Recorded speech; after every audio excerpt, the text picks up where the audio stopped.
So we covered a couple different ways to enter the deep half, right? The first one was when somebody really had like the shoulder pressure on you, and then we went underhook and pushed on their armpit and got ourselves a deep half.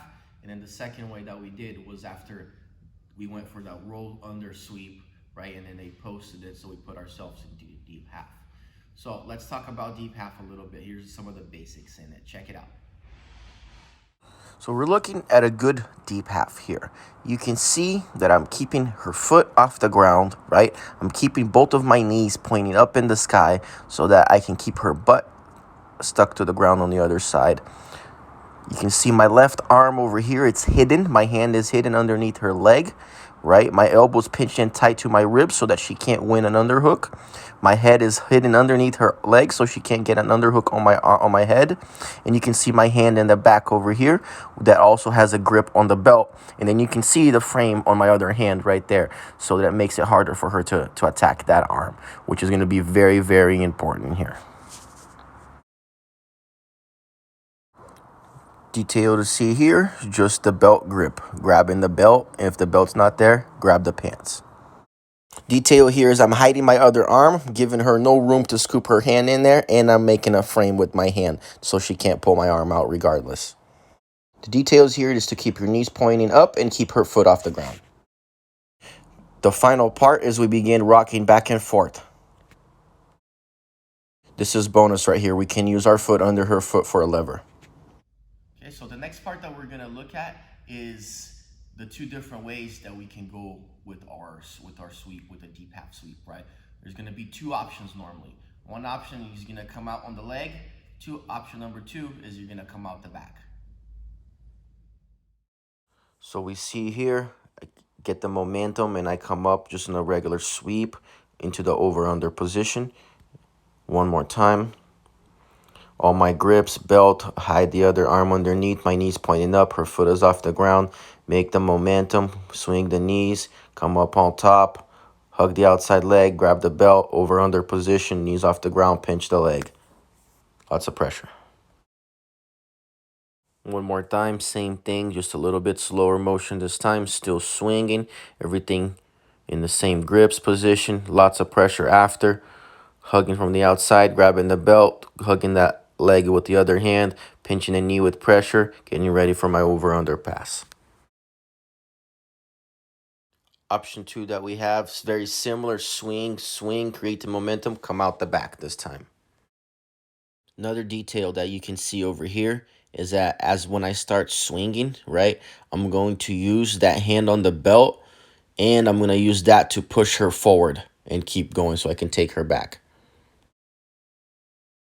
One of the important things about deep half is knowing where your counters are gonna come from. Okay, so let's look at a few different counters right here. So one of the common ones that we're gonna see is when people try to scoop this head in over here, and then they start sprawling and getting really heavy over here. Okay, what Bree has to do when that starts happening, right? So we're working on the person for the bottom. She has, as soon as she starts losing this right here, she has to start wiggling one side, other side. Now she's being dangerous, right? And then she's gonna end up sweeping me. Or at the very least, I'm gonna let go of that head. Okay, counter number two that we need to look out for here is the Kimura, right? So if this arm is hanging out over here, we can start attacking that arm, start threatening the Kimura. Okay, sometimes I'll be able to free my leg back there, start looking for my T-Kimura.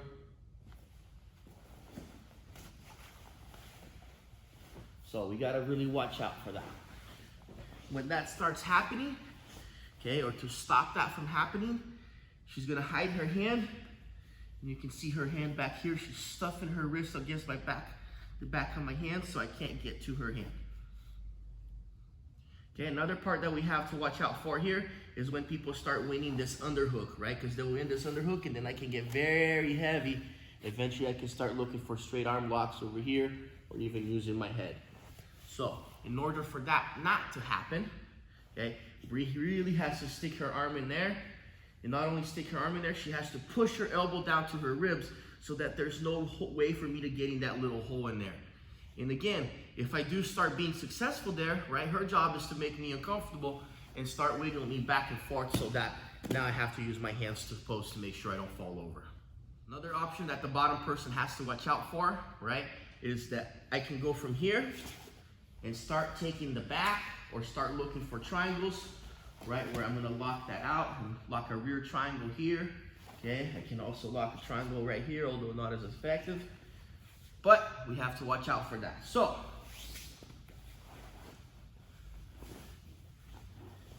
as soon as you feel this person fall into their butt, this person has to come up and get their sweep, right? Always being careful that once they get their sweep, they gotta come up into a good over-under position and not get triangled after as well. So make sure that leg is pinched over here with her knees, right? So she's not gonna get triangled. Another common counter that we'll see for the deep half here is when people stuff your head and they start coming out this way to win your head this way and going here. So just like the last one that we did, this is a timing thing, knowing that they can do that, right? And then when they go to do it, we're just gonna push them away and come up on top on the single, right? So as I start coming over here, Bree's gonna push up, boom, coming up on top, just like that. So I wanna look at the final part here, guys. I wanna give you guys some, I guess I would call this like advanced half guard details and whatnot. There's basically like four things here that we can do that's gonna make your deep half a little bit different. It differentiates it from a regular half guard, okay? And especially because we have the gi that we can use. Check it out. As you can see here, I enter deep half again just from half guard. I make my grips on the belt, hide my hand underneath. I point my knees up in the sky, make sure her foot is off the ground, right, so she can't base. I pinch my knees tight, okay? One extra detail here that we can do. If the lapel's open, even better. If not, we can open it. Just be careful while you open it. Feed it to that hand underneath. It helps break down her posture and keep her stuck on the ground and help her protect your elbow right there. Okay, and we can grab the pants or the belt, whatever is available.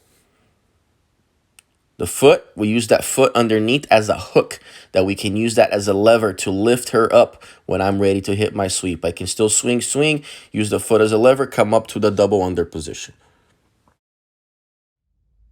So for now, that's it in regards to the deep half. We gotta spend a little bit of time with it and we gotta play with it there, okay?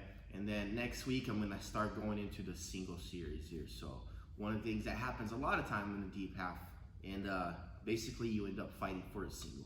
So that will bring me into my special series, which is finishing the singles from the deep half position. Guys, don't forget to subscribe to our channel. We're getting our numbers up there. Don't forget to turn on your notifications as well. That's gonna help you stay in touch when we put up new videos every week here. And don't forget to follow us on our other social medias as well. Support your team. See you guys soon.